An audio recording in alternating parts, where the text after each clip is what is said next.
Bowling with the Fat? Bowling with the Fat? Yes,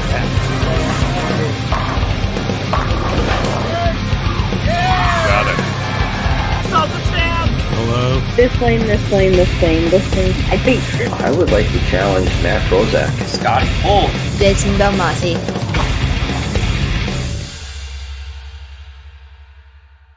Well, good Wednesday evening, everyone. Welcome to another edition of Bowling with the Fat, a platform for you to share your unique story live on our YouTube channel. And we have got a great show coming up for you tonight. I've got a green room full of folks getting ready to go live here. So I want to get right into it. I see Jay's watching some 1975 highlights of Chuck Foreman at his peak. One of the most exciting running backs ever, that's for sure. Vikings running back, greatest running back in his opinion. I'd say he's right up there. Maybe Adrian Peterson might lay some claim to that.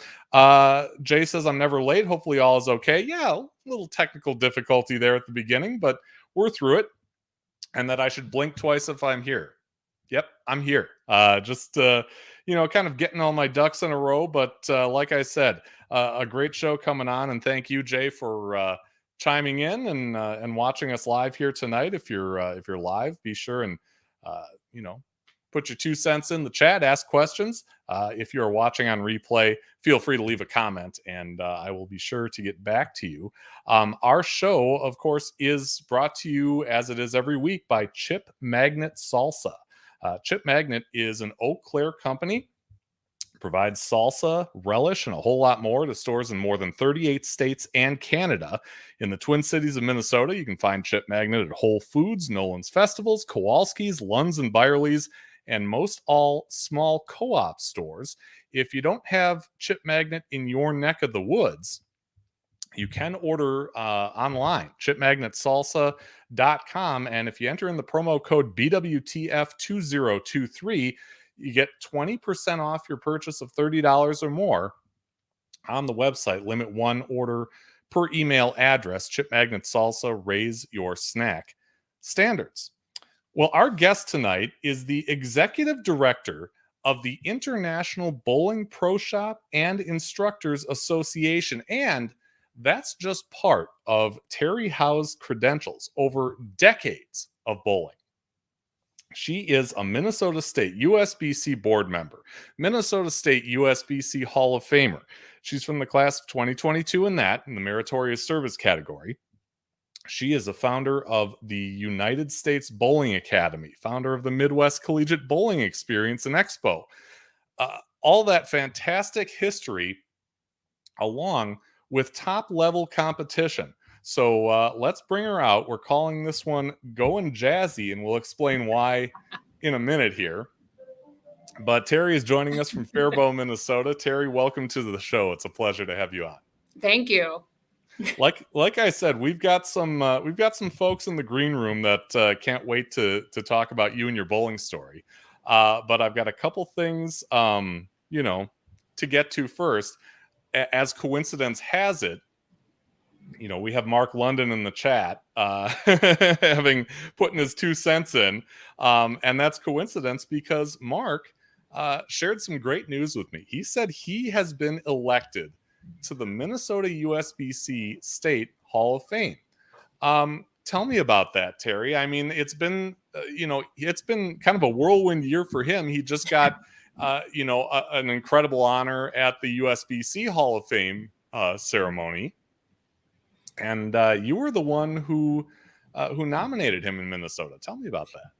We did. Well, first of all, it's really hard to find someone who's as passionate as Mark is in this in this industry. He's been in so many different pieces, and he wanted to be part of the State Hall of Fame. And we've been working on trying to find the angle to get him in, because, of course, if you look at the rules, to be in meritorious service or superior performance, you have to have 15 years in with the association. Mark, I believe, had 11 or 12. But then bowling took him elsewhere. So it's not like he went elsewhere for a job his job was bowling. He's been in bowling, a writer, and I kept saying to the board, it's like, he didn't leave here because he went off to college. He left here because he was furthering his career in this industry. So we have an incredible president in Sherry Hoheisel actually is our AM. She's amazing too. She's a past president, but Sarah Nygaard helped me a lot, who is our current president, and she helped me get him in this year. So very, very, very deserving. And stop picking on me. Who, Mark should stop picking on you? Mark. Okay. No, Mark has a great sense of humor. He was recently a play-by-play guy on Deandra Asbady's Elite Youth. He has done analysis on this channel for a college tournament. And like you said, very deserving. Glad to see him get in. And, you know, I had to keep it from him. Do you know how hard that is? Oh, I can't imagine. But that's horrible. Yeah, but I'm glad we could kind of, spring that on the masses because, well deserved. Jay, thank you so much for the $5. Here's his $5 in the chat. Like I said, totally appreciate that and appreciate you coming on live every week. It's it's a pleasure to have you, to see your interest in these bowling stories. Mark says, "You betcha, Coach Who," and that she did really very honored, and very, very happy for you, Mark. I mean, he's got that great history in Minnesota, St. Cloud State University, among other things, and he's got everything. I mean, he's superior performance, and he is, meritorious. So that's why we kind of created it for him and combined it, and finally was, between combining it, we were able to get him onto the award. So yeah, okay, exciting. I'm excited for him. I can't wait for the party. I think we should have a college reunion. Right, Mark? That would be pretty cool if you could arrange that, because I'm glad Mark is not on here because he remembers things before there was Facebook. Okay, he does. Yeah, that's true.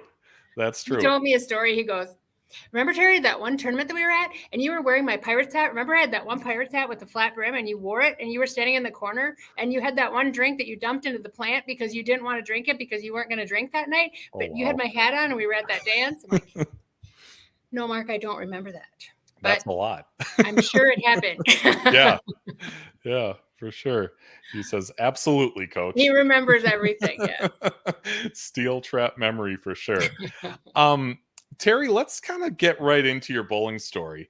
And I want to start out with something I found on the Hall of Fame website, and that is your mission statement. Your mission statement is that the true definition of sport is individuals coming together for the intent purpose of entertainment. Nowhere in that statement does it say anything about winning or losing. Winning and or losing will always happen in a random succession, no matter how hard we try. The one thing we can control is the networking we do and the family members we gather through our great sport. # very large bowling family. What's that all about? I mean, why does that resonate so much with you?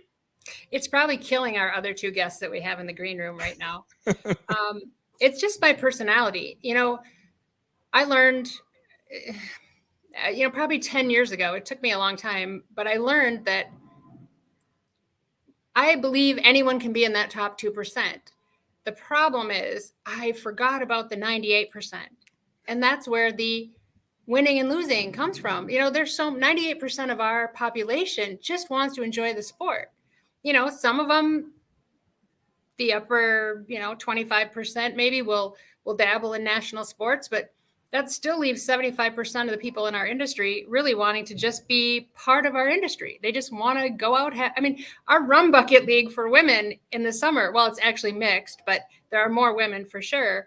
They just want to party, have pizza, drink their drinks and have their French fries and enjoy the sport.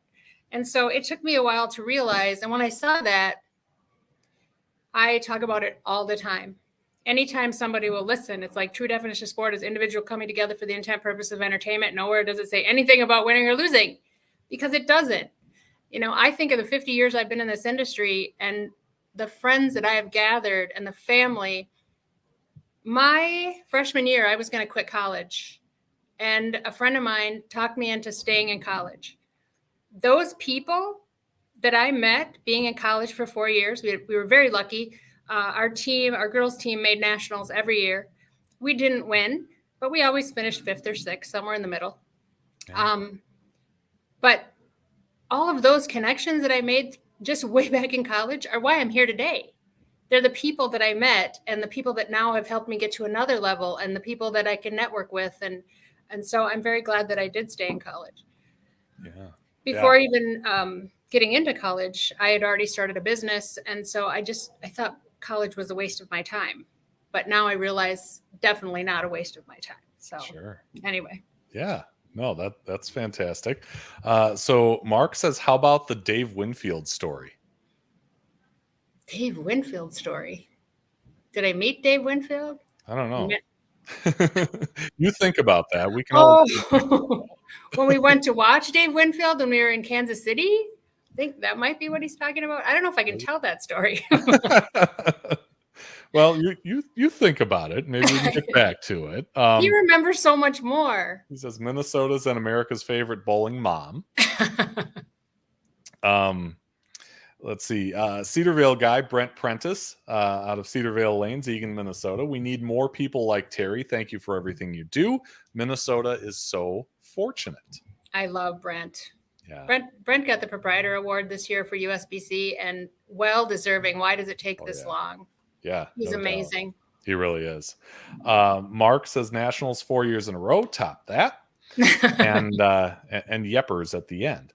But so why don't you give us kind of a little Cliff's Notes version of how you kind of started in the game, how you kind of went up through the ranks and, became really a star as far as the competition side is concerned. I grew up in this industry. My mother managed all of the accounting for 2 different centers.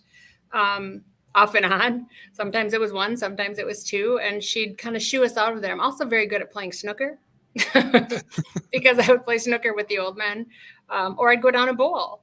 And I was kind of talking about this earlier, but the gentleman that owned our bowling center was also a very, very good bowler. He won the Peterson Classic. His name was Jerry Duttler, which is funny. I just did an interview for a Jerry Duttler article right before this show. And we were talking about that. Because I said back in the day, we didn't have cell phones. We didn't have, messaging and texting. And I would go to these tournaments and I believe in my mission statement. I believe that we just need to gather friends like Kim Terrell Kearney, great friend for years. We bowled against each other way back in the day. But I said, and she wasn't a mean competitor, but there were mean competitors out there. And when I say mean, I mean ultra competitive. They'd pull any possible they'd pull any possible piece they could, say that the approaches were sticky when they were actually slippery or the outside is dry and the inside is wet, or they'd be constantly in your head. And I can remember sitting in a hotel room and using the hotel paper and writing a letter to Jerry over and over, just pages, because I was so frustrated with the industry and why can't we just compete? Why do we have to play all the games? And then I'd mail it to him. And then we'd get home and then we'd sit and discuss it, and he was such a high level competitor that I think I just kept watching. I watched everyone and I learned, and I grew up, I would go in the pro shop and I'd watch, and then I'd go back in mom's office and I'd count tills, and then I'd go out and watch the bowlers. And I remember I was probably about, 10 or 11 years old. And back in the day, you hit second arrow, just hit second arrow. And one of the guys who was a higher level bowler that worked at the bowl came in and he goes, Teri, there is more than second arrow. I just thought I'd tell you. And so at a very young age, I started moving around the lane. And then it was really strange. I went off to Mankato State at the time. Now it's called the University of Minnesota, Mankato, I believe. But there were 7 girls that all came together at the same time that all averaged 190 to 200. And we had so much fun together. Those girls are still my friends to this day. And we traveled all over the country and we went to Houston and we went to San Francisco, trying to think, San Jose. I don't know. We traveled everywhere. And then we met even more people. Like Rick Steelsmith was my son's coach at Wichita, and we bowled against each other. In fact, I found a book where Rick and I had the same average. Actually, I think I out-averaged him by a percentage.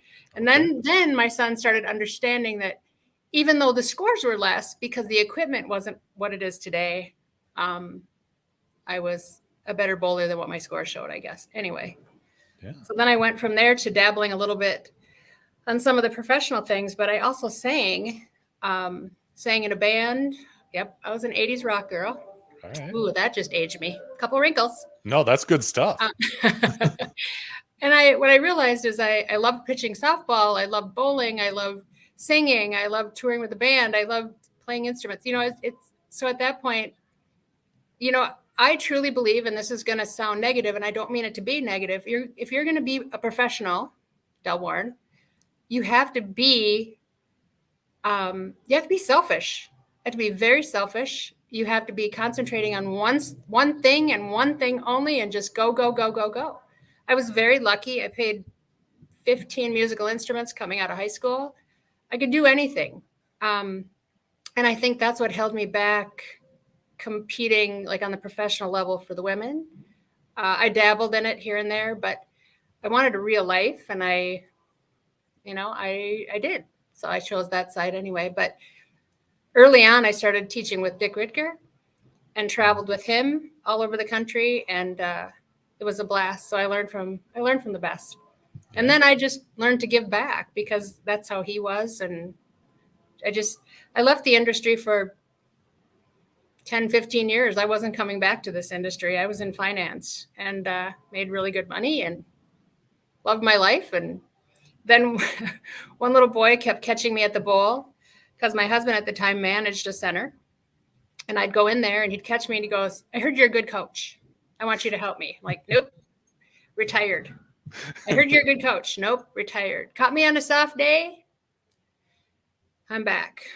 And I started coaching high school, and then I'm like, well, I better bowl league, and then I'll bowl part-time. Oh, better not bowl part-time. That led to 4 nights a week. Then I went on to teaching, helping some of the college coaches that are local here. And I could go on and on and on, but I wasn't coming back to this industry. So, okay.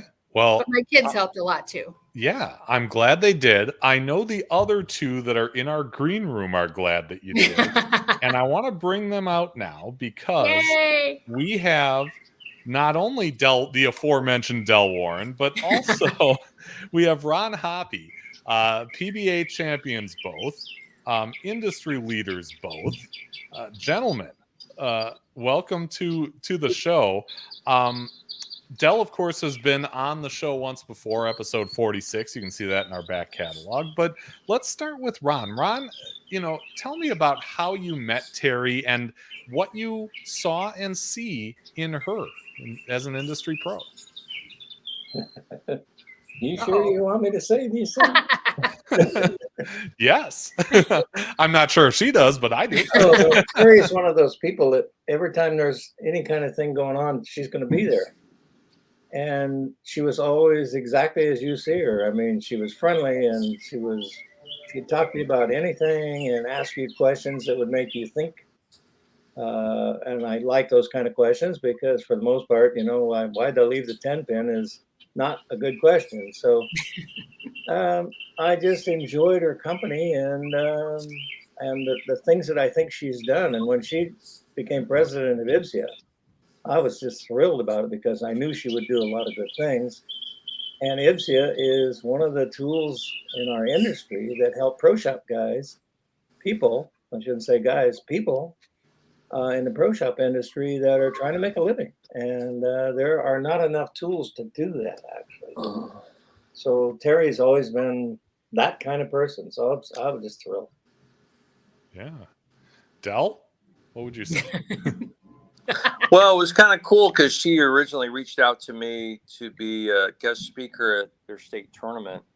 And then I stayed for her college recruiting event, which is, I think, second to none. And so she picked me up at the airport. We chatted back to the venue, and you could just tell right away she was high energy.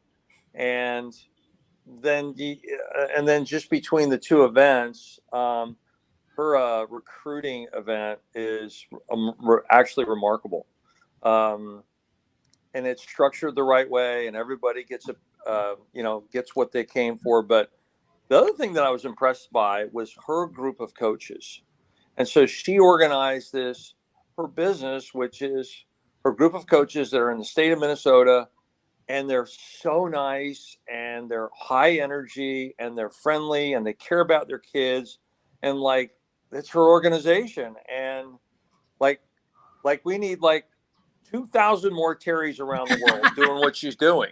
I agree. And we've just been friends ever since. I go up there every year. I've been up there to also teach some other classes that she organized. And, the best part is hanging out with her at the end because she's so much fun. But it's about, and now I've got friends through her organization that I stay in contact with. And then through that, I got to coach one of her sons, came to Weber, and we won a national championship with, and if you know Bean, he's just as crazy as his mother. She's a very rare breed that can bring people together. And on top of that, because of her energy and her passion to make things happen, she makes things happen.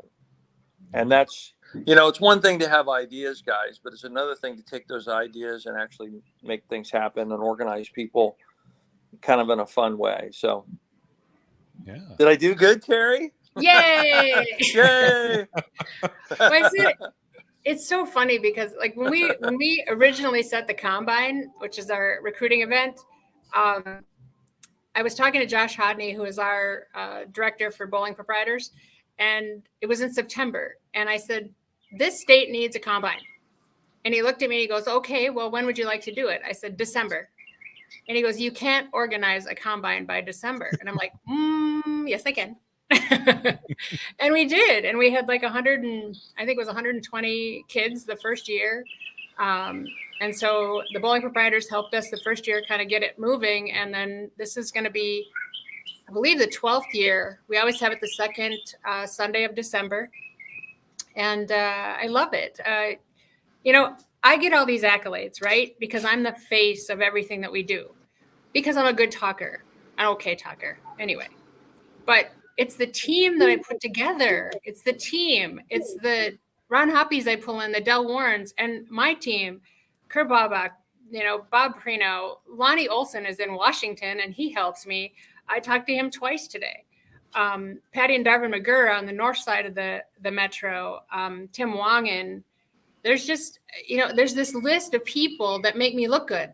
And why? Because we all do not make me put IKEA furniture together. There will be extra parts. Promise.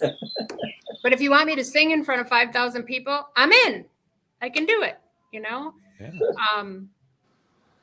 But yeah, it's the team that you pull together, and our team up here is absolutely, I know I probably forgot someone and I'm going to be in trouble, but I'll think of it by the end. But just the team that we have. Jim O'Reilly. Oh my gosh, I almost forgot Jim. Jim, yeah.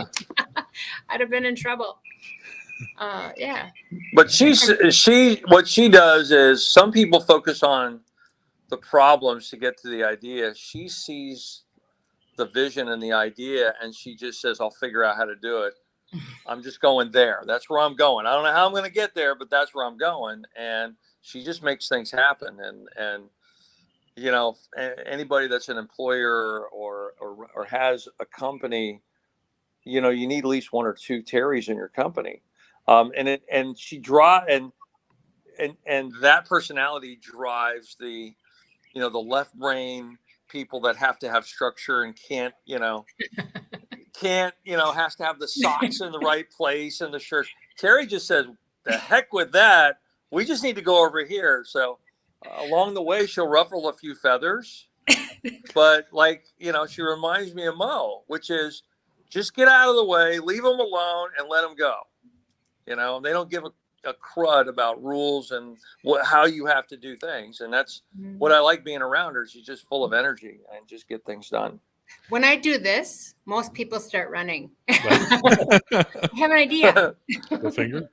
Let me ask you this, Teri. I reached out to Al Houston, and he told me that you are one of those people that never rest and your brain never turns off. Would you say that's accurate? That is very accurate, but Al's right there with me. In fact, I think he should be next. I think he should be the one I designate for this show. Okay. It is very funny because not last night, but the night before, I woke up at 3:00 in the morning and I'm like, oh, I know exactly how the convention's going to go next year. And I just started typing as fast as I could on my phone. And I had like my whole notepad all the way down. And then I'm like, oh, okay, 3:27. I can go back to sleep. It just happens. Yeah. No, Al's fantastic. He is actually on the books. He'll be coming up this fall. Yay. So we will definitely. He was in here just a little bit ago. I thought, because I'm in the bowl right now. I thought maybe he'd pop his head in. But okay.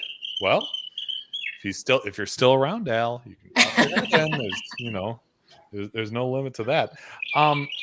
Ron, I want to ask you specifically about the International Bowling Pro Shop and Instructors Association, because you were behind that at its inception, and Teri is now leading the charge. What's it all about, and what are your thoughts on Teri being the executive director now?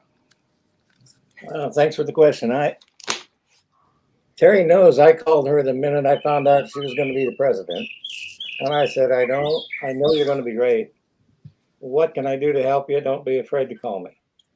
And because being on the West Coast, I always felt like the knowledge, if it were a pipe, when I arrived in Washington State, rust came out of the pipe. There was nothing in there. We kind of just were out here. And in the pro shop business, trying to get information, Bill Taylor was my first person that actually had some kind of a book I could read. And I remember I called him up. He was in Southern California. And I said, I would like to have 4 hours of your time. He said, you can't afford it. I said, well, you didn't tell me how much. He says, $300. He says, you're right. I can't afford it. Wow. That was in like 1989 or something like that. So in the process, I just felt like the business of pro shop, we're the people that make the bowling center actually have function. Without us and drilling balls and coaching, it would just be an activity like going dancing or something. I don't know, like that's probably wrong, but we are such an important part. And I remember calling Del Warren up and saying, Del, I need a kegel machine, and I want you to just get a used one and fix it all up, and whatever it costs, we'll pay it. What was the cost, Teri? It was $12,000. You remember, Del?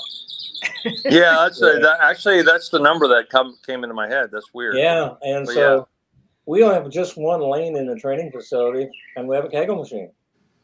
That's what friends help you do. And so getting the thing started in the beginning, Ebonite, the president of Ebonite, at the time CEO, Bill Scheid, I pitched the string to him. I said, look, they hired me in all new ball productions. I was part of the team that went around the United States and introduced all the new balls every year in January.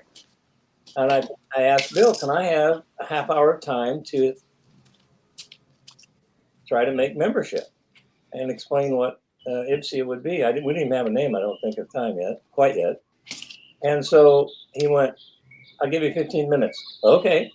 And I could stretch that out a little bit into 20 or 30 minutes. It was no problem. So that was the basis of our start. And by the time we had gone a whole year, we had about 215 members. And we've had some great presidents, and that was what made me so excited, because we have to keep the thing going. We begged, borrowed, and steals trying to find ways to improve the educational part of it and have seminars. So we had a seminar after 9 months. We did a seminar, and it was actually kind of fun. I won't tell stories about that, but it was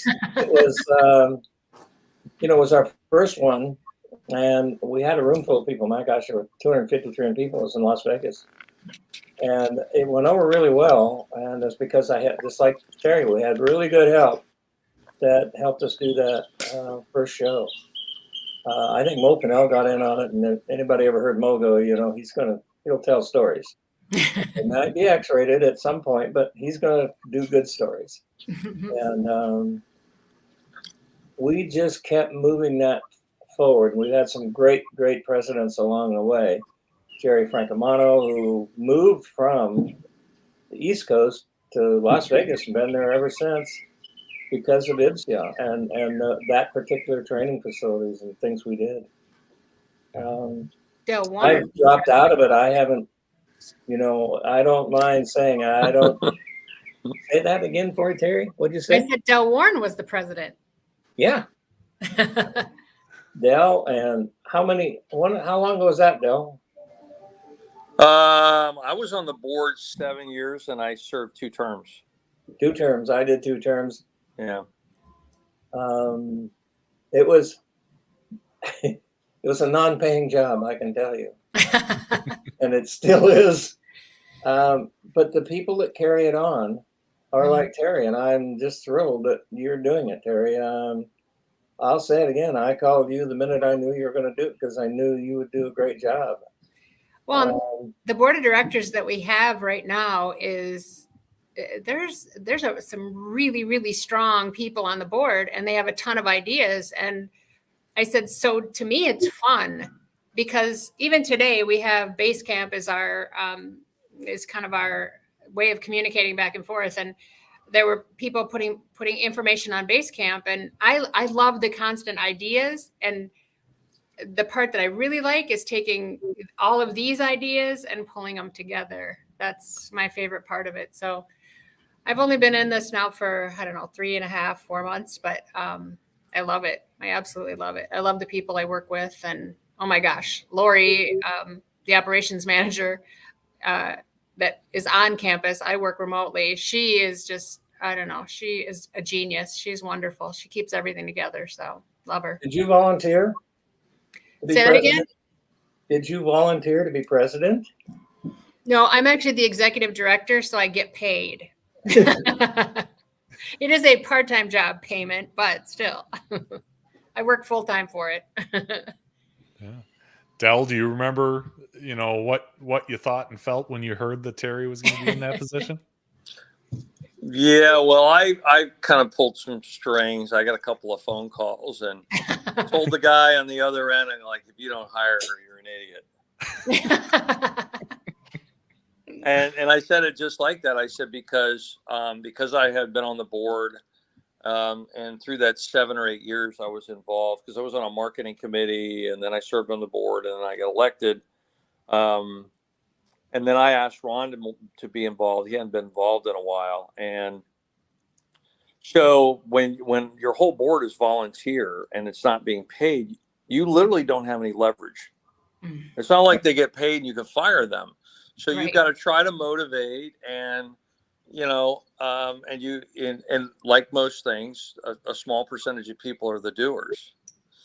One of the Terry's the right mix because she can help motivate you through enthusiasm.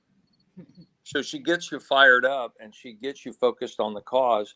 But she also has a background in, she runs a pro shop. She's fitting. As she said, she was with Ritker. She grew up as a bowler. So she understands multiple facets. So I knew if there was actually going to be any progress, it would take somebody like Terry to actually, move the needle. I don't know what else to say, but it's a tough job. So she's got a paid job, but she oversees a board that doesn't get paid. Right. So, you fire me from the board. Oh, too bad. Oh man, That means I can go fishing. Yeah. So it's a tough job to actually get things done because she can't do it all herself. She has to rely on her board. Not a chance. Well, and it's hard for me because I've created so many products and run so many things that I have to remember also that I'm answering to a board. So it's different for me. I start writing things down and go, oh, we can change this. And it's like, ooh, I better run that by the executive committee at least, and I don't think about it, and so. Yeah, she doesn't do well with the lowest common denominator in the room. The two in the back are the slowest that they drag their feet. She's not waiting for them. Here we go. Hang on. Yeah, but I mean, when you say that, I mean, that was the next thing I was thinking is that, okay, you have this new position. It's, you're in a position of power in this organization, but even if the first instinct is this should be this way and that should be that way, there's kind of a delicate balance, isn't there? Mm-hmm. Especially when you're answering to a bunch of board members. Right. It is. We're very lucky right now. We have Peter Solmoff as the president, and he's very outspoken. So he will tell me, he's very supportive, very, very supportive. He says over and over again, that's why we hired you. Yes. Okay, let's move on. And then we have David Bolt, who also has been on and off the board for many, many, many years. And he's such a wealth of knowledge. I've pulled Tom Zernia in, who is off the board and been off the board. I keep trying to talk him into coming back on again, but talk about a wealth of knowledge. I think the guy calls me about it. I haven't had a call from him today, but pretty much every day he texts or calls me and just says, now remember, this is happening, which is, it's like having a paid assistant and he's just having fun doing it. And we have Chuck Gardner on the board. He is so much fun. We have Ron Hicklin.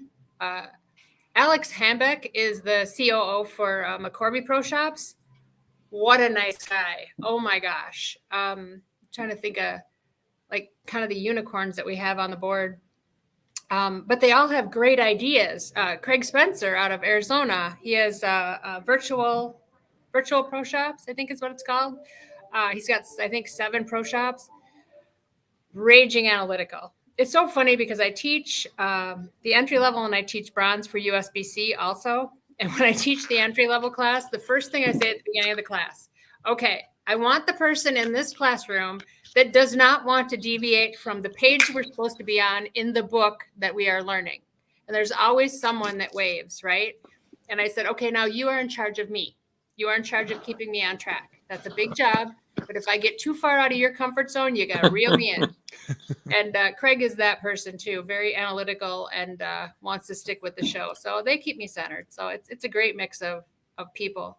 And being at the convention and the expo this year with a big chunk of those people, we got to know each other, and I could see that it's gonna be a really good working relationship once we all learn. Me for sure learn what skill levels or skill sets I have in the different people on the board. So yeah, I enjoy it. I really do enjoy it. I'm glad it's there. But I'm going to tell you, Dell will understand this. Ron, yes, Dell, everyone, called to congratulate me. But like you said, position and power. I don't have titles, and I'm Teri, and I'm always going to be Teri. But when Ramon Helferink from the Netherlands sends me a message saying, I am so excited that you are on the board. I can't wait to talk to you at Expo, and I can't wait for you guys to help. All of a sudden I got goosebumps because I'm like, oh goodness, this is a little bit bigger than Minnesota. And I did have a great time with Ramon, and he's I think he's gotten a second raise now onto a different company, Dell. And Ramon bowled for Dell at Weber. So hey, he's like third in charge of the largest distributor in Europe. Amazing. Yeah. And guess what? He might want to be on the board. So we'll see what happens. He's a smart dude. Oh, love him. I loved all the guys from Sweden, and there was some from France there this year. It was fun to get to know them. So you've yeah. The title of this organization has instructors in it. So the coaching is a big part of this, and you kind of, that's kind of where you left off in your story. Ron, Dell, you guys are huge in coaching yourselves. What can you tell me? Let's start with you, Ron, about Teri's coaching and her abilities as a good bowling coach. You got me. I don't think I've ever watched her coach, but I already know, based on what I'm told, that she sees a whole lot more going on than you might think. And that's the sign of a really great coach to me. I mean, anybody can see if, oh, okay, your arm swing was behind your back and it was terrible. She sees that, but she focuses on what caused it. And I think probably that's what makes her a great coach, is that she deals with the cause of something as opposed to the results of something. And her analytical mind's going to get there. And depending on her, level, I've worked with her boys probably more than I have her, but yeah. I would say that part of her, that part that searches for the answer, would be your greatest asset. And she's not going to back up until she gets it. I know. I said to Del, you better get out of the way if you think she's going to back up. And I told you this is how. With the smile on my face, though. With the smile, I will say it with the smile. Oh, absolutely. You're going to be nice when you rip the person's clothes. Yeah, I said to Del, though, a few years ago, Del and I had a conversation, and he said something about the knowledge level of one of the kids or something. And I'm like, same as you, Ron. I said to him, here's the deal. You guys invent something at Kegel, and 2 years later, we get it up here. Yeah. And by the time we get it up here, you guys have already changed it again down there. So Del has been very graciously coming up once, twice a year sometimes, just to help us stay on top of the learning curve. And in this day and age, oh Lord, one thing, Del, you might have seen it. Gary, one of the gentlemen who was at the convention, he said to the group when we were having the Q&A, he said, stop the technology. You guys have to stop the technology.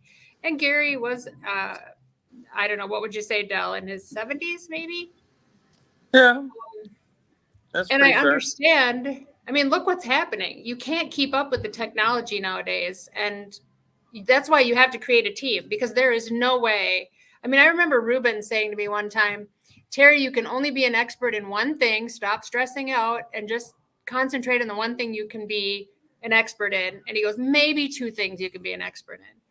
And that's helped me a lot along the way, because it's true. I mean, I would stress over having to have the answer, just like Gary, having to have the answer to everything, because I'm the go-to person up here. So that's why I ask all the questions. My two kids got an education not many people would ever get. They were in front of Ron Hoppy. They were in front of Del Warren. They were in front of Mo Pennell. That's only part of the list. And some parents would say, well, why would you do that? Why would you take them from coach to coach to coach? Because everyone's relevant. Somebody's going to have something that's going to click. If nothing else, it's going to teach them about that region or about the teaching of that time or how you might want to change things. So I love brain food in this world. That's why I love to go to all the events, because then, you just learn so much more being there. So yeah. That's the one thing I like about having an office at the campus, the USBC campus, because I'm right next to the guy working on string pins. So I get to listen about that. And then I'm not far from the ITRC. I'm like 3 doors away from the training center. So yeah, it's pretty fun. I'm only down there once a month, but that's enough for me. You mentioned the varied coaching that your sons received. Del, you kind of got the end result of at least one of her sons down at Weber. I mean, do you think that made a difference for him? And it's interesting, the one that I got, because I'm a really competitive guy and I want to win, and so does Bean. But Bean's kind of like a cut up and a jokester and stuff, and so that's kind of like the way I'm at. So he and I hit it off right away. But if you watch Bean, Briley has much more of a modern game than Bean. Bean has more of a classical style, very solid fundamentals, not a super high rev rate relative to today, but an incredible bowler, very clutch, no thinking. I mean, Bean does not think when he bowls. But you can see both of their fundamentals. And so, if you think about what Dick Ricker's legacy was the first person to actually put together a program that included training drills. Mhm. Okay. Which every sport has had drills. Yeah. And he put it in a training format that had a sequence. No one else had ever done that. And so for Teri to be a master instructor and start a very young age with him, being on the road and doing camps, if you just semi care about getting better and you're coaching that many people, you notice things, kind of like what Ron says. You notice things, and you notice. I kid people all the time. I give the same lesson every day. I have the same lesson. I start exactly the same way. I see the same faults. I say the same compensations. And I start literally in the same place with I'll ask a different question if I'm dealing with an elite athlete, but it starts in the same place. So if I see that, and if you do enough lessons, there's no better teacher than being on the road giving lessons in different bowling centers all over the country. And so she's done that, and she did it with the best. She did it with Dick Ricker, who invented it. So what does that tell you about her background? If he trusted her at that level, what has she seen in her life? On the road, not a PowerPoint now, not theory, fixing people and helping them. That's all you need to know. Yeah. And it's funny because when he chose me, I'm like, why?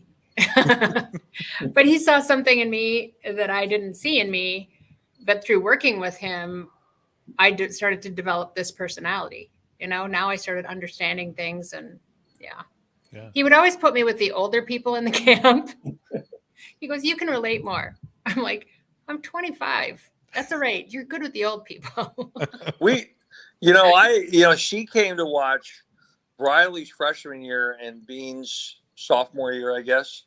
And we bowled Wichita State in Vegas on the end pair. Ooh. And they would both Briley and Bean ended up in the 2-hole. And Bean was hot. And every time he struck, he came back and pointed at his brother and slapped it off in his face. And I'm standing in the back, and I've got tears coming down my eyes. And she is wearing a custom-made W that half the W is green and half the W is yellow. Oh, cool.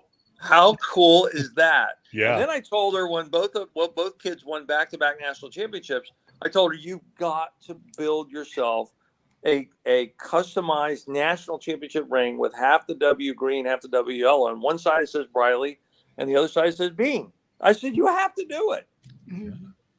Yeah. So you can tell, how much fun we have when we're together. But she makes a difference. And she does it having fun. And I have to say, like I said, I was retired. It's my kids that brought me back into this. It's my kids that, I traveled with them for 10 years. We traveled everywhere. We went to every tournament. We did. Not him, but I was thinking of that one. Yeah. Those are the kids that I coach, the different kids. Yeah. The flight tournament, that's one of the reasons that, I've gotten to know so many people too, and so many kids. And then when I go to the flight tournament, then I talk about junior gold, or I talk about additional classes you could take with Dell, or I talk about, oh my gosh, you should go to Ron Hoppy's training center, or, it's the way I'm wired. I can't help it but to share everything, share the success with everyone. That's just how I am. So yeah, we have to get into this USBA, United States Bowling Academy, where you've got the flight tournament tour, the summer camps, the bronze and silver instructors, and Champions Pro Shop, which I believe is now Briley's, correct? Correct. Yeah. Okay. Tell me about the origin of this, because this is something that you put together as well. Mm-hmm. Well, we were kind of talking about it before. I said we had so many coaches that were not coaching to their strengths. And what did I say before? I need a yin to my yang too. We need to find more people to do more classes, to do more, activities, to build more things. And I just I pulled everyone together and I just said, what would you think about just all being part of the greater good? And from that, we all came together. And now the two-handed instructor does not have to teach the the one-handed, or you know what I'm trying to say. Whatever we specialize in, we can now teach in. And if we have some coaches that need to come up through the ranks and need to learn more, we have some experienced coaches helping the younger ones, and then I pull in unicorns like these guys to help out with different things, and that just makes it even better. So the whole thought behind it was to create more products. We created the United States, the USBA flight tournament, which is, I borrowed that from, actually I borrowed it from archery, but it's in golf also. And just prior to COVID, we had 64 stops on that tournament, and there's only 52 weeks in a year. And I went to a lot of them, but when I do that, I get to meet people, right? And at the time, my kids were also bowling, many of them too. Bean, when he went to college, had $42,000 in his smart account. So yes, there are a lot of them that were $7, $9, $6, but eventually they became $600, $700, $2,000, so traveling with them, I met so many people, I learned so many things, and yeah, just love it. Yeah. Who was that guy anyway? This one. That's Bob Prino. Okay. He is our programmer. He creates the entire program that we use for our tournament. He's also a silver level coach, and he travels with us. He does a lot of the Southeast Minnesota into Wisconsin tournaments for us. He's one of our directors. So. Okay. All yeah. Right. How do you see? And Ron and Del, maybe you can give me a different, a perspective on this. Ron, how do you see the difference in maybe what's going on in Minnesota that Teri facilitates versus what you see in your own state? Is there a difference there? Because, I mean, for those of us on the outside looking in, we see a program like Dell's or a program like Wichita, and you've got kids from all over the country going. You may not realize, what's going on in each state. Do you see a decided difference between Minnesota and the others? At the high level, no. But at the lower part of that tier, that pyramid, at the lower bottom, there are sometimes a lot of differences, because at that level, the coaches don't have an opportunity to meet Teri or to meet Dell. They're just getting local knowledge. And so that really is a handicap in truth, but it's an opportunity as well. If we have a lot of coaches like Pete. You said Pete Somoff is there. He worked for me for a long time, and he's got a lot of experience now. And but he was just, I don't know, 17 when I started, or 16, something like that, when I started with him.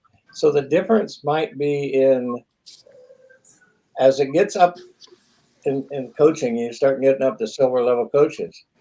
I think that's a pretty standard one now in the United States. I mean, from what I hear and so forth and Dell and I occasionally talk together anymore. We used to talk a lot because when he was president, we talked. What are we going to teach? How are we going to get somebody to understand this? So, but I think at the highest end, when you're talking about a silver coach, that's a pretty standard flow of energy and knowledge now, I find, around the United States and actually around the world. Because having traveled around the world, I still get people contact me, from wherever I've been in Asia or Europe. So the knowledge, and look at what we're doing right now. I'm sitting in Washington, D.C. I know Dell's in Florida, and you guys are in Minnesota, and we're having a chat. You've got the whole country covered. Yeah, and so I think that's going to change the industry more than, and hopefully that's what I'm excited about. Listening to Teri. I mean, my God, I might have done that 25 years ago or 30 years ago when you were, Dell and I did, I know for sure, but that requires an enormous amount of energy, what you're doing. Yeah. And so I would say that's a good question. If I walk in the local bowling center, even the local bowling center here, I have been out of the mainstream long enough. Now I can walk in a bowling center and nobody knows who I am. That's great. I can go in there incognito. If I wanted to roll a bowling ball, I could actually go roll a bowling ball. I thought about that earlier because Briley came in my office when I was working on something else today for Ipsia. And he just looked at me and he goes, "Aren't you on Bowling with the Fef tonight?" And I go, "Yes." He goes, "Are you gonna leave your hair that way?" I'm like, "Thanks, Briley." Oh. I'm impressed he knew the show. Oh yeah. And if you're like Briley and you know the show and you want to support the show, feel free to subscribe. Hit that little button in the corner there, that little logo. It doesn't cost you anything. You can help us on the road to 2,000 subscribers. Del, when you're recruiting, obviously you're trying to formulate your teams the best you can, and I'm guessing you see people coming from Minnesota or people who have been coached by Teri. I mean, does that almost force you to take a second look? Well, it's one of the best recruiting grounds in the country. Maybe the best, between Minnesota, Michigan, and probably the Northeast. They're and Wisconsin, right? Well, and up in there, because they have you have her organization where there's some consistent coaching.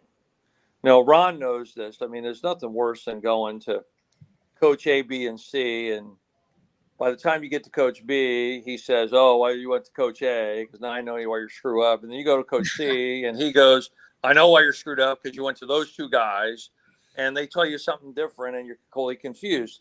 One of the good things that she's doing is she's creating some consistent knowledge base and consistent philosophy. So, and then of course, high school bowling is really big, which they get a sense of Baker bowling and competition. And then her organization puts out sport patterns, which helps them get ready for the next phase. Unfortunately, here in Florida, Bowling Shoes, I just did a clinic, a one-day clinic on the skills you would need to be a coach in the modern era for 16 high school coaches. And most of them are volunteers. So I had to kind of dummy down a very complicated modern game to say, here are the 5 pillars that you need to do if you're going to be an effective high school coach, with a lot of your players are brand new. So, drills, fundamentals, and I actually had to define what is a fundamental today, because I think the fundamental today is different than when I bowled. Right. So if you're not recruiting in Terry State, you're crazy, because they have a higher level of knowledge, they have a higher level of experience in the environment they're going to play on in college. So the environment dictates everything, as Ron knows. So if you don't get exposed to that, then you haven't developed the skills yet, not because you're not talented enough, but because you haven't seen that environment. Yeah. So, and then I just wish he would just change the dates. There's another month other than December to come to Minnesota. You love it. You love the drama of it all. It's not the cold weather. It's like whether Della is going to get stuck in the freaking airport. She does a good job, because the event that she's in, the hotel is in the same venue as the bowling center. Mm-hmm. And her crew actually takes really good care of me. They really, really do. We have a downstairs meeting, and they bring in the beers, and, "Hey, Del, how you doing?" I'm hugging and kissing everybody. And, you got anybody on your radar? I know, coach, who's your superstar, So we've had several kids from her area come to Weber, and, but it's just a lot of fun. And man, the knowledge level up there is just different, because they have a different level of coaching. It's consistent, and they get exposed to the environment. Yeah. So anyway, you can tell when I hang out with her and her crew, I have a lot of fun. I just, whether or not am I going to get on the airplane the same way as I got on it coming over. Yeah, that can be a challenge. The coaches were the ones who decided this is when we were having it, because it fit perfectly between the end of the season and before the Las Vegas events. Las Vegas Invitational and what was the other one? Glenn Carlson. Yeah, the 2 tournaments out in Vegas. Yeah. So, but I laughed when I was at Expo last week. It was like one of the guys came up to the counter and he said, up to our IPSIA desk, and he goes, "We need all the information. I need information. We need more classes. We need more information." And those are some of the things that I'm working on. Like maybe some, like Dell just was talking about, some lower level classes just to get some excitement, and, you know, some actually kind of teasing a little bit of the PBA level again. But the one thing this gentleman said to me was, I need all this knowledge because the kids today are how I used to talk to the pros 10 years ago. He goes, they just know so much more now. And it's true. You know, at every one of our flight tournaments, we take the pattern out and we lay it on the counter. And the first thing I ask them at the beginning of the tournament before I let them bowl is, who looked at the pattern? If you didn't look at the pattern, find somebody that did, find out how to play it, you know? Yeah. And I went through Brennan one time. I got up there and I gave the spiel on, you know, this was after the tournament. I gave the spiel on, okay, here's how you should have played the pattern. Here's how it should have been laid out. Here was the forward oil, the reverse oil. And then Brennan came up to me and tapped me on the shoulder, and he goes, Mom, did you look in the corner? And I said, what are you talking about? He goes, you just explained exactly how this Kegel pattern was laid out. And I said, yes. He goes, it's a Brunswick machine. And I'm like, oh, sorry. Okay, everything I just said, completely ignore it. No. But it's true. You know, I bowl a tournament now. I get to see the pattern. You know, we come from a time when there was none of that. I'm guessing these ladies didn't get to see the pattern before they got to bowl. Oh no, my real hair color. What's this from?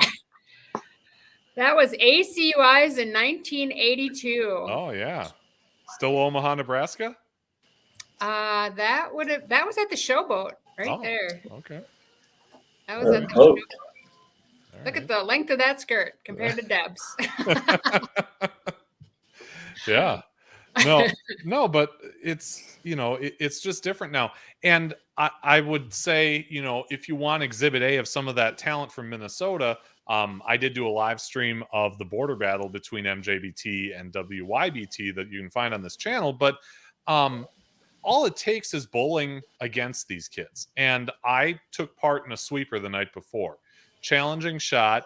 You know, everybody knows what they're doing. The rev rate is incredible, which makes the transition tougher to adjust to when you're crossing with these kids. But boy, they're impressive. And it's not just one or two. Mm-hmm. Yeah. They're very good. Yeah. I have a question for you, Terry. I have a father that's in the military, and he was stationed here. And his daughter is named Victoria White. I know who she is. Yep. She was 12 when I started with her. Yeah. So I had 3 years with her. Then he gets transferred to Missouri. I didn't know who to send him. I didn't know who I would trust down there. And I had a hard time finding out who, you know, I mean, I know where if she was going to Minnesota or Florida, but I honestly didn't know anybody in that area. And now they've moved again. So now I think I think they moved one more time. But this girl is phenomenal. She's two-handed, right? She'll be the number one sought after high school kid in the country. And wherever she goes, that team is going to be competitive. She's that good. She's two-hander. She's 5'11". She uses every bit of that. She easily can go 22 mile an hour off her hand. She's only missing experience. And now she hits the foul line just pure. So my thing about this is that was a problem I hadn't been faced with before. How do I hand this off? And I've been kind of struggling with that because, you know, the father trusts me. And so we've been coaching by sending me videos. And I can keep I keep an eye on her going that way. But I really, in all truth, was kind of lost. And I I couldn't find anybody that in that area to look for. So even in Ipsia. So I know Brad Hagan, who's on the board. He coaches down at down in the Houston area, Houston, Texas, and he and I were talking about that. Just different collegiate classes, so that when the college kids, like the college kids at Weber are going to get an education and a half, and then they're going to go home, and then their ball driller is going to try to one up Dell and try something different, and then they're going to come back to Dell, and Dell has to start over again in August. yep. So trying to teach some classes to educate the kids and turn that around to a positive. Dell screws it up really, and then but I mean, trying to put the control of the equipment into the hands of the kids, and that's what we've been kind of working on. We just started kind of kicking that off to try to. He's already got an outline and it's ready to go. But the nice thing is we've had people all around the country that can help us teach it. I can have Dell teach it down in the Florida area, and it's just simple. It may seem like a simple class, but if it helps the kids communicate and understand, what is early ball roll, what is late ball roll, it's just because so many kids will come in and say, even on a house shot, they'll be like, I want the one that hooks the most. Well, no, not in a house shot. Get something in the middle, throw it right and let it walk back in. You don't want something over aggressive that's going to leave the back row. Come on, but if they don't know that, then that's what they're going to do. They're going to go for the most expensive, charcoal the thing with 360 and watch it go left, right, so anyway, off my pulpit. More education to come with Ipsia. Yeah. And I know you made the comment that this is the kind of thing that takes a village and all that, and you end up with the recognition. But when you talk in these circles, there is a lot of recognition coming your way. I talked to Dune Sir. He said how amazing her contribution to the highly competitive junior bowling world has affected so many lives, getting so many kids signed to colleges. It's incredibly impressive what she's done. Tell me about, the times when you see that. Maybe when you have a junior that you've coached end up at a great college or a competitive college bowling program. What does that feel like for you? Mm-hmm. Well, mainly, I'm going to put my kids first. Those two, I mean, they have been my testing facility, my crash test dummies. They've been my crash test dummies for years, right? But somehow they still turned out. But what's really funny is kind of you have to stick with the kids. And Dell and I had a conversation about that too at one point. Like he said at our combine, he said, you can send your kids to college, but I can't control how they're going to act. Are they going to go rogue? I had one girl as a 7th grader. She wrote a paper about me being the most influential person in her life. By 9th grade, she decided to turn the entire team against me because I was a horrible person. By her senior year, she wrote another paper that said I'm the most influential person in her life. So, I come wired with way more patience than most people would have. But I think we deal with so many different personalities. Oh my gosh, I'm doing a class for the Iowa high school coaches coming up at the end of July. And part of the class, half of the day is just going to be focused on, okay, guys, the college coaches, it's not like football where the college coaches are going to come recruit and sit behind you and offer you money. It just doesn't work that way. You need to talk to them, education first. But then again, I went to school for bowling.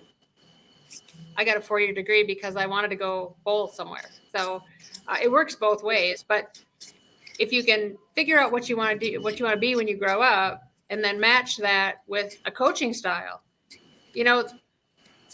I would not do well with Bobby Knight. Just not going to happen. I would not do well going to a school where I had to deal with a dictator. It would not happen. I would not be happy. I would think I was doing things wrong all the time.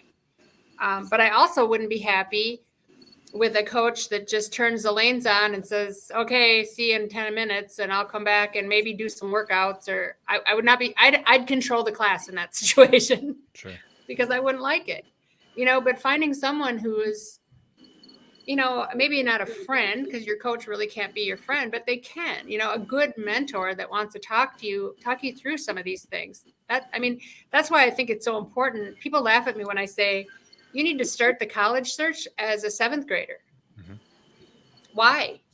Well, we have some of our biggest recruits going out this year who started as 7th graders talking to the college coaches. When they started getting up where it became important and they had to make their decisions, these coaches are their friends, not their enemies, and they're not afraid of them, right? And they've already done the campus visits and decided, okay, yes, I want to be on the beach. I want to be on the beach in Babson Park in Florida. Or no, I don't want to. They don't have my major. You know what I mean? Or I've gone to Lindenwood and talked to Phil, and I love the Old World campus here. It's exactly what I was looking for, and they have my major. You need to start early when you're an athlete, because you need to travel around. It's not like you're just going from here and 30 minutes away to check out the community college. Yep. If you're going from here 28 hours away to where Dell is in Florida, that's a long trip. So you need to make sure that you're going to fit with that program. So, and me, I wouldn't fit in a program that wasn't educating me all the time about something, right? Yeah. So, yeah. We have a girl that's going on to be an assistant coach, Cassidy Curry, who is going on to be the assistant coach at Mount Mercy. At age 13, she took the entry-level class for USBC. And I said, Cassidy, why are you here? And she's like, because I want a book to take home to my high school team so we can work together on it. So she became the coach of that team at age 13. Now, they had a coach, but the coach wasn't as strong as Cassidy wanted it to be. So pretty exciting that she's now an actual coach. So when you talk about, starting early, 7th graders starting that relationship with coaches, Dell, that reminds me a lot of Tom Hankey Jr. because you two had that relationship going back years, and he progressed and he became a part of your program and he really succeeded there. Yeah, 14, I was at Junior Gold, and father tapped me on the shoulder and said, hi, my name is Tom Hankey Sr. I own a bowling center in Massachusetts. And he pointed on the lane and said, that's my son, Tom. And Tom used to, as youth, if I know Terry remembers, he used to wear the funkiest pants that didn't match the shirt, like stripes with polka dots and stuff like that. You couldn't miss them. And he said, I asked around, and everybody says, you're the man. I've taken my son as far as I can take him. I would like, to arrange some training with you. And we've been great friends ever since. And Tom said to me at 14 that my dream job would be to work at Kegel. So on top of all the things that we've been through together with 2 Teen Masters, Junior Gold win, Team USA 3 times, I think, player, all the stuff that he's done is incredible. He works at Kegel. Yeah. Can you imagine that? And he works in R&D where he loves, and he's also one of my assistant coaches at Weber. So it's fun to watch him coach, because we coached together at Nationals this year, and where all the other coaches are like Tom Landry, they're very stoic and they're thinking and they're in their book. Tom and I are back and forth running it out, like slapping it off. And Dawn, my wife, was always in the background. She goes, you two guys are hysterical. You guys don't sit still, Yeah. And so it's just been a pleasure to watch him grow. And I guess we've been together now 10 years. So you're right. It started with the tap on the shoulder and this guy with his flamboyant pants on, He's a great kid. Yeah. Teri, great kid, great parents. You've been on the ground level with this, coaching Faribault High School and, growing that program. Mm-hmm. What did that part of your journey teach you about, about the burden that's on coaches, be it high school or college? Well, I said as the program kept getting bigger and bigger, because I do the same thing here at the bowling center, and I walk through and go, you should be on the high school team. Wait a minute. You like bowling? You should be on the high school team. What grade are you in? 7th grade? Okay. You should be in the high school team. Oh my God. You'd love the high school team. Right. Yeah. And I did that. I worked it up to, I think it was the highest number we had was 4 kids. But what I found is that as the group got larger, so did the group of parents. And as the group of parents got larger, so did the mix of personalities, let's say. But what I found was, what I created was, again, a team. You see see what's happening here? Created a team. So every high school team had a head coach and an assistant coach and a bookkeeper. And we had, I think, 7 teams at the time. So that was 21 parents that had those jobs. Then we had, and they all dressed. They were all in jerseys and in black pants. They were expected to dress the same, because if the head coach for some reason didn't show up, the assistant coach stepped in, or worst case, the bookkeeper for some reason, the stats person. Okay. Then I had parents that were on nutrition. I had parents that were on camera. I had parents that were on social media. They all shared responsibilities. And the more jobs I gave to the parents, the better the group got, the better the team grew, and the less I got bugged. I hate to say it, but that worked. Yeah. But I mean, it was amazing. Well, I mean, I would say to my kids over and over and over again, and I would say to the bowling centers too, I'm like, you can't have these high level athletes coming in here. And I know when my 2 sons were on the team, they still have, there's highschoolbowling.com, I think it is. They still have scores there that are holding from 2015, 16. But I explained to them and the bowling centers, you can't just have pizza and deep fried foods. Yeah. We're going to be here all day long, and we're trying to win a state championship. And the bowling centers have now turned to having like bananas and apples and like granola bars and things like that. But when I was coming through, they didn't. So I had parents that would bring in baskets of things for the kids. And I would always tell the kids, okay, you can have this nutrition while you're bowling. Please support the bowling center afterwards by purchasing pizza or something on your way out. Yeah. We got into the championship match one of the years, and one of the moms from the opposing team, right before we were going to bowl, bought pizza for everyone. They all crashed within 30 minutes, and we walked right through to the championship. Yeah. And my kids finally saw it, and they understood. Now they understood why I had them eating the things that they were eating. So anyway. Yeah. Like anything. Yeah. But when you have that many kids too, there are ups and downs. And I had one boy who got so mad at me that he quit bowling. He was never going to bowl again. And that boy now bowls on Thursday night here at this house. Has shot 300, 269, 300. Didn't ever bowl that well in high school. Bowls with Briley's team. And I was the first one that got the hug. So again, patience. It comes around. They're all growing. So yeah. Yep. Ron, are there any good Teri stories that I didn't I didn't try and rustle out of you guys yet? I like Ron's stories, actually. I'll be honest with you. All the stories I have of her are all real good stuff. You know, I mean, hanging out at the shop with you and Jeff Miller. Pardon me? I said hanging out at the shop with you and Jeff Miller. Well, yeah, but you got him drunk. I did not. Larry did. Oh, wait a minute. It's the other way around. I don't know.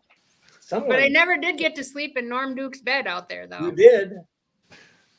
Yeah. They actually have a bedroom for Norm Duke that has what is it, like a Jeep or something? It's a half-ton Chevrolet pickup bed. And Jeff took it off the truck and put it in that room and put a mattress in it. And Norm spent 4 days in that room and he came out when we were working on a spit. Yeah. They have just the cutest little training center. I said I want it. I'd like to build one here. It's just one lane with Strike Seeker, and Jeff Miller is an incredible machinist. Oh my gosh, the guy's meticulous. And then they have a refrigerator that has mystery things in it that sometimes you might drink, but not when you're with kids. You're absolutely right, Terry. I wouldn't Not have just known. I'm always with kids. I know Jeff plied you with several of those little shots. But it's just such a fun place to hang out. Really fun place to hang Well, out. it's just never going to work for me. It's just I just still enjoy doing it. Somebody said, "When are you going to retire?" And I said, "Well, I'm probably going to be dead when that happens." So, I still enjoy doing it. And We're going to try to pull them into Colorado things- for 2024. Am I going to say that again about what thing? Not I said we're going to try to pull you into Expo 2024, Convention 2024. That's in Colorado, right? Yeah. Oh, that's as far as I go east anymore. Denver's my line. That's it. Oh, you're So missing out. no, we're good. I don't want to have to get on a plane to go where we're going. I don't blame you. No, I've done that plane thing. No. I can't have this show called Goin Jazzy without at least mentioning Jazzy Ape. You can find it on Facebook. And Terry, that's your jersey company. I want you to tell me kind of how that came about, but also what Al told me is that you take the time to gather sponsors to afford every kid in Minnesota a matching junior gold jersey when they qualify for junior gold. Yeah, and this year we have 111 kids going. So every year I design a jersey, and it's got to have a cause behind it. I took this over about 12 years ago from Sam Lanto. He was doing it. And I said, you know what, if we're going to send 100 kids to a platform singles event, let's dress them as a team, right? And then the next year I was like, well, if we're dressing them as a team and we're sending them to a national platform, let's put a cause behind it. So we've done autism and heart disease and cancer. And this year's jersey is just be kind, because there's too much of it in the world. Everybody is, after everyone else. And it's like, stop. Perfect. Peace signs, everything on the jersey. Please just say something nice and be kind. So yes, I do that. I gather all of this is a Teri Haugh project. This isn't an anything else project. I gather all the sponsorships for that, and I put all the logos on the jerseys, and yes, I print that.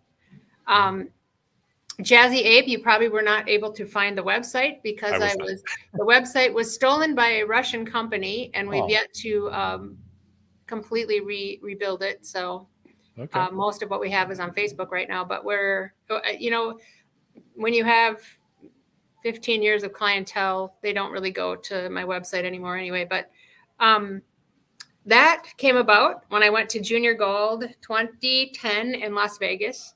And I looked around, and the only kids that had really nice jerseys, at that time I called them NASCAR jerseys, right, were the pros kids, like Jacob Kent. Doug Kent's son had a beautiful jersey on with his name on it. And I happened to be watching, and there was a boy in front of me who had his name cross-stitched on the back of his shirt. And today, I wish I had the name of that boy because I would love to talk to him. Because I went home and I said, he's either incredibly proud of that shirt because it has his name on the back, or he's incredibly embarrassed, right? And so I went back and I started this company, and I thought, you know what? I have two nonprofits. Jazzy it's not actually listed as a nonprofit, but I try to keep it just at a zero balance so that I can keep all the prices down for everyone. And Briley gets so mad. And I said, Briley, he goes, why don't you get out there and sponsor the Pro Tour, Mom? And I said, because this jersey brand is meant for the kids who can't afford to buy the big jerseys. Okay. And I keep my costs down so that everyone going to Junior Gold can buy 2 or 3 jerseys.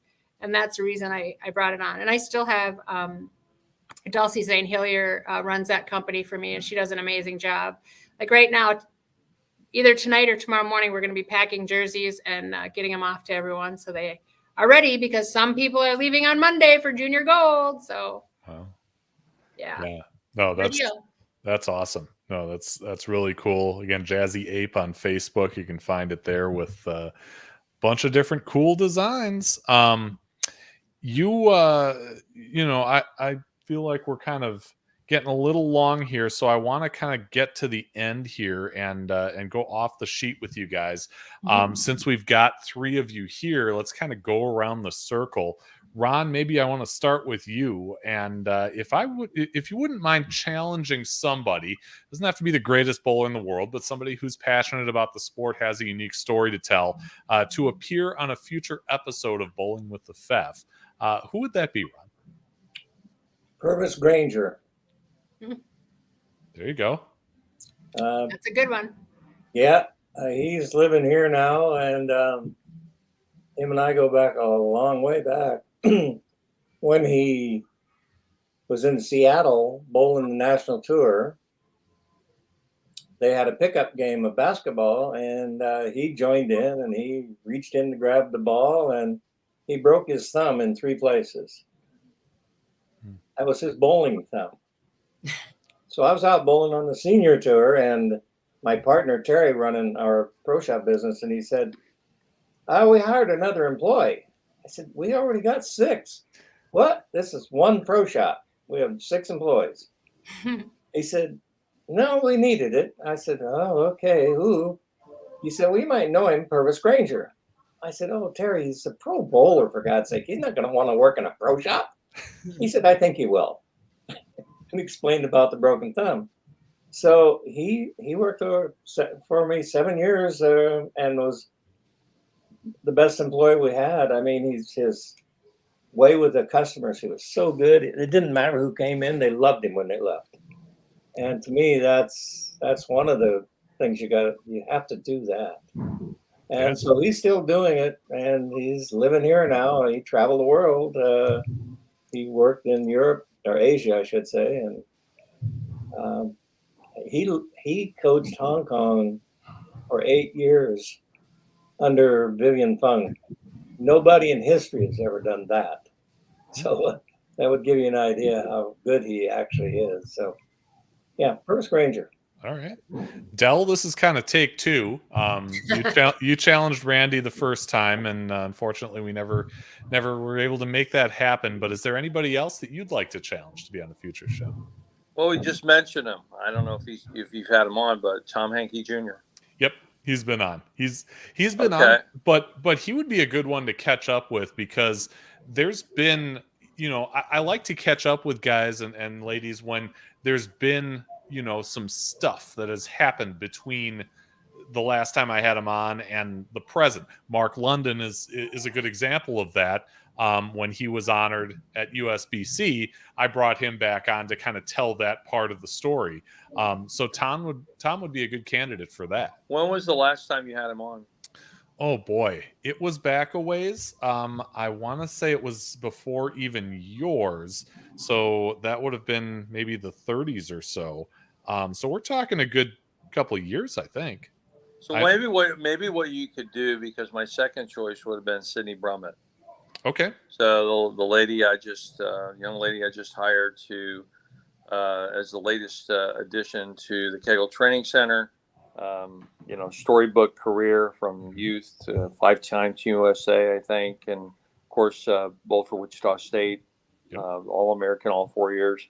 And maybe you have the 2 of them on, because they're both coaches now at Weber.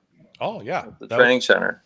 That would be fantastic. Gee, that would be really cool. I think it would be like having a Michigan and an Ohio State player on the same show.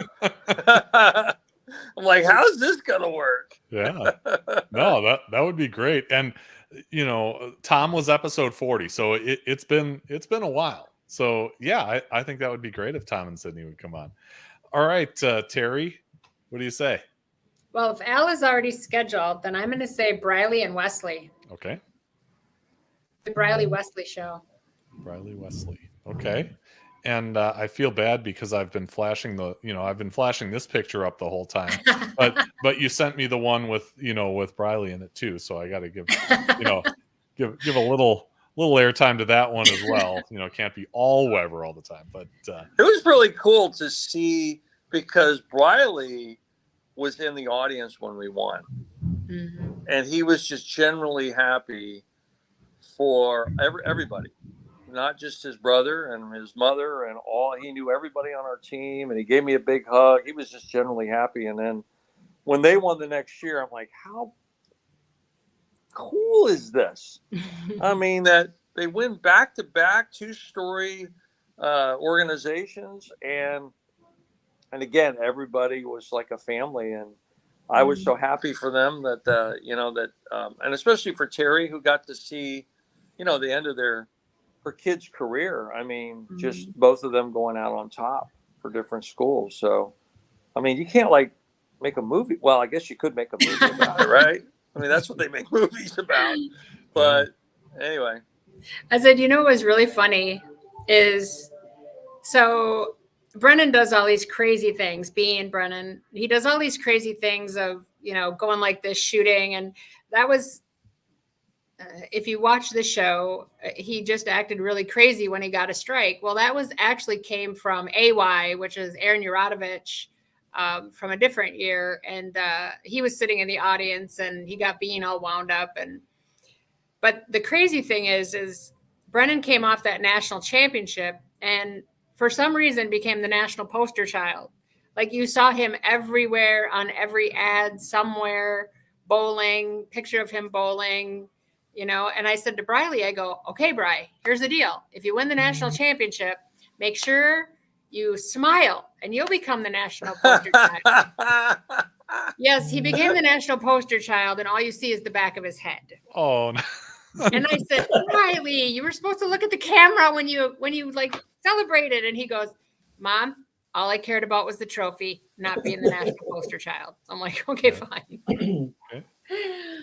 It was very funny. Well, yeah, Briley, assuming you're willing to face the camera, I'd love to have you on the show. Wesley Purvis and Sydney and Tom as well. All great ideas. If you are watching this either on live or on replay and are interested, you can get a hold of me. I'm on Facebook, or you can email bowlingwiththefef@yahoo.com. Our next show is coming up on Thursday, and I want to kind of ask because some of you may have crossed paths with our next guest. I'm thinking Dell maybe, but it's Steve Jaros from Illinois. Anybody cross paths with Steve? Did you compete? Underrated player and underrated PBA champion.